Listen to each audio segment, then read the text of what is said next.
I'm ready, she said as he looked over his body. Oh! Didn't see you there. Looks like you caught me doing some midnight reading. What am I reading? Just my favorite Shrek fanfiction turned published novel, Get in My Swamp, an ogre love story by GM Fairy.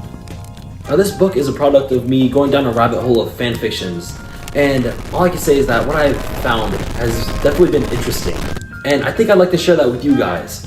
So come, take my hand, and let's go down the world of crappy fanfictions together.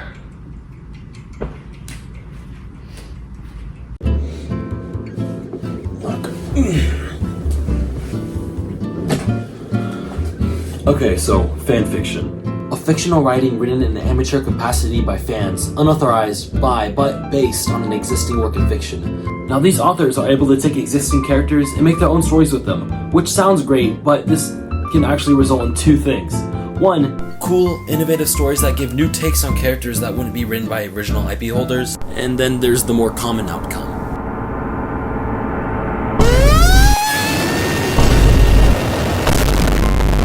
Now with that brief explanation on what fanfictions are, I say we indulge ourselves in some. And who knows, maybe we'll find a hidden gem. Now with the upcoming election coming up, I say we start off with Donald Trump x Joe Biden. Enemies to lovers.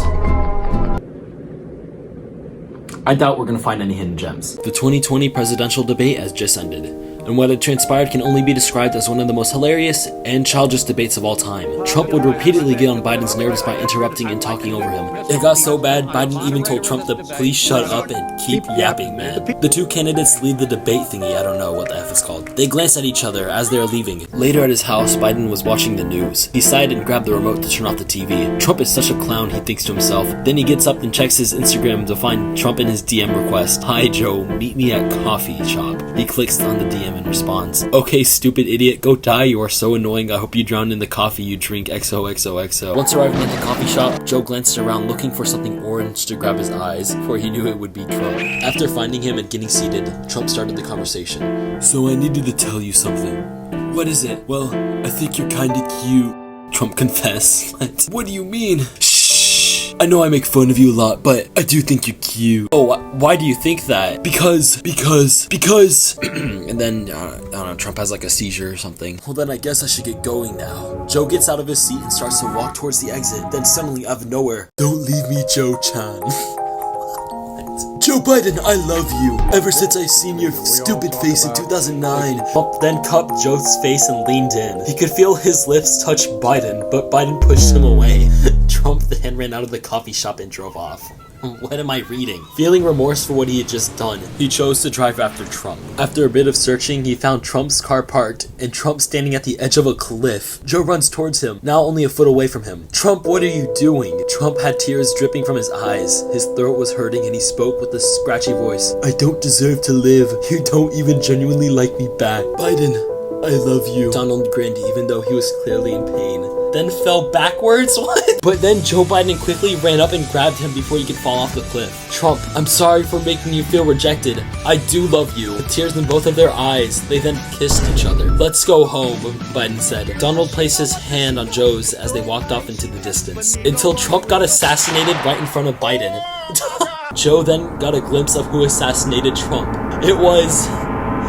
Obama? That was the best shot I've seen since we shot Bin Laden. The end. You know, that was a beautiful story and all, but I still would have preferred like a happier ending without Obama assassinating Trump. The next story, though, should have a happier ending. So with that, I present you SpongeBob x Squiddy x Krabs. I'm so sorry. Chapter 1. Face holding back tears emoji, face holding back tears emoji, face holding back tears emoji. SpongeBob woke up one day in a house that wasn't his. He looked around when he saw what was next to him. He was shocked. Mr. Krabs, his boss. SpongeBob wasn't wearing anything. Neither was Krabs. Suddenly, a voice arose in the dark. Come back to bed, me boy. Krabs wraps his arms around SpongeBob's waist and caresses his face holes. I can feel it, Mr. Krabs. I'm skipping this part. Chapter 2. 2 hearts emoji, 2 hearts emoji, 2 hearts emoji. SpongeBob noticed Krabs walking into the kitchen. He licked his lips. Oh, hey, babe. Krabs said, as he began to caress SpongeBob's nose with his fingers. Hey, Krabby. SpongeBob shuddered shyly. Squidward could hear all of this. He was shocked, distraught, uncomfortable. He didn't understand Crab's love for SpongeBob. Squid cared for SpongeBob, he just didn't want to admit it. Squid was afraid to look through the window to the kitchen, but he did. Hey, SpongeBob? He turned around to face SpongeBob. He instead saw what he'd always been afraid to see. A naked sponge and a naked crab?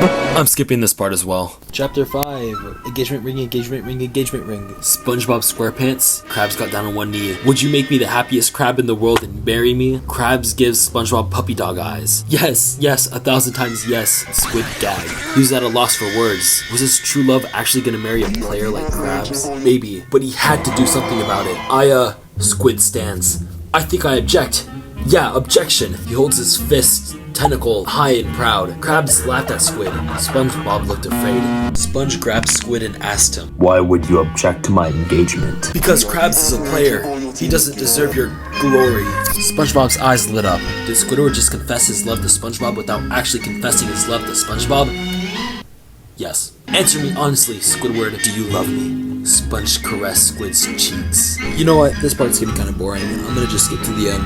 Chapter 7. Baby emoji, baby emoji, baby emoji.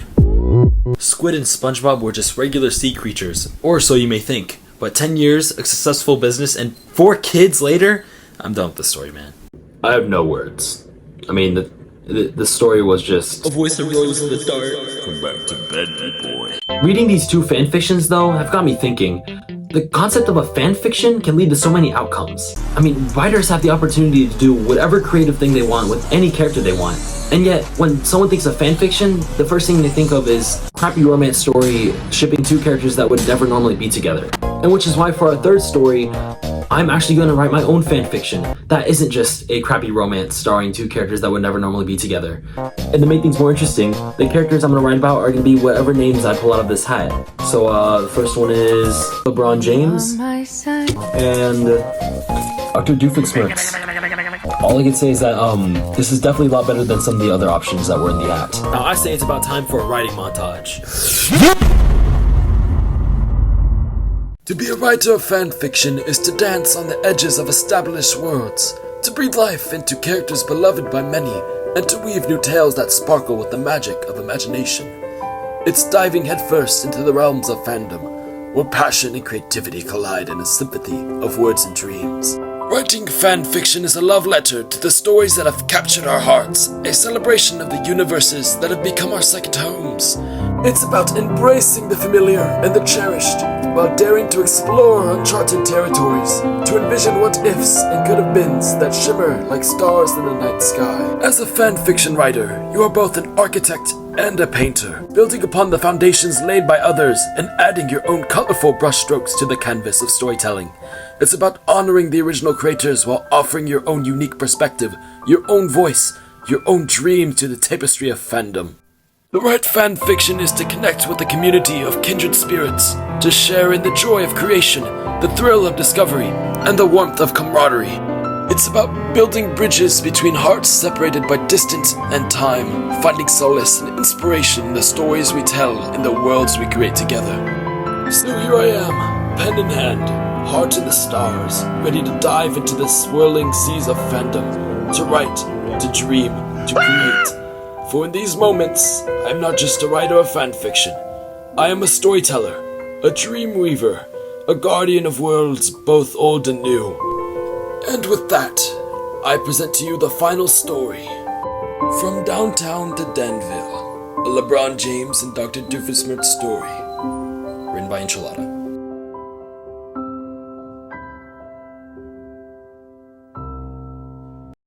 And welcome back. I have the story here right now, and I'm very excited to share with you guys what I wrote. Chapter 1. LeBron stood at the entrance of Doofenshmirtz Evil Incorporated. He just had another bad argument with Doof, but now he's ready to make things right between them. He then rang on that buzzer speaker thingy, I don't know what it's called. Let me in, Doof. We need to talk. Silence. LeBron was left with no choice but to use his incredible leg strength to jump all the way up to Dr. Doof's balcony. Once he landed, he saw Dr. Doof building anew in nature. Doof, what are you doing? Dr. Doof looked solemnly towards LeBron. You know, after Charlotte's left me, I thought I would never have another chance at love. But then we met and I felt happiness for the first time in ages. I guess it was too good to be true. Dude, I do not remember writing this. Now behold, the anti-gayinator? Once I use it on myself, I will be turned straight and therefore no longer have feelings for you and not be sad about our breakup? Dude, I don't remember writing this. What? Just then, LeBron remembered that Doof always implemented a self-destruct button on all of his innators. Once he saw it, he pulled out a basketball out of his inventory and threw it precisely across the room. Hitting the button, the machine exploded, and then LeBron ran up to Doof in mock speed and pushed him out of the way of the explosion. Doof cried, "What is wrong with you? Why can't you just leave me alone?" LeBron's eyes filled with tears. "Because I love you, Dr. Heinz Doofenshmirtz." Bro, what was I on when I was writing this? I'm sorry that I hurt you, but I'm a different guy now. Let's take over the entire tri-state area together. Oh my god, bro. LeBron then passionately kissed Doofenshmirtz. It was so passionate that they shared another one times 1,000. Oh. LeBron then whispered into Doof's ears, "Now let me dribble those cheeks."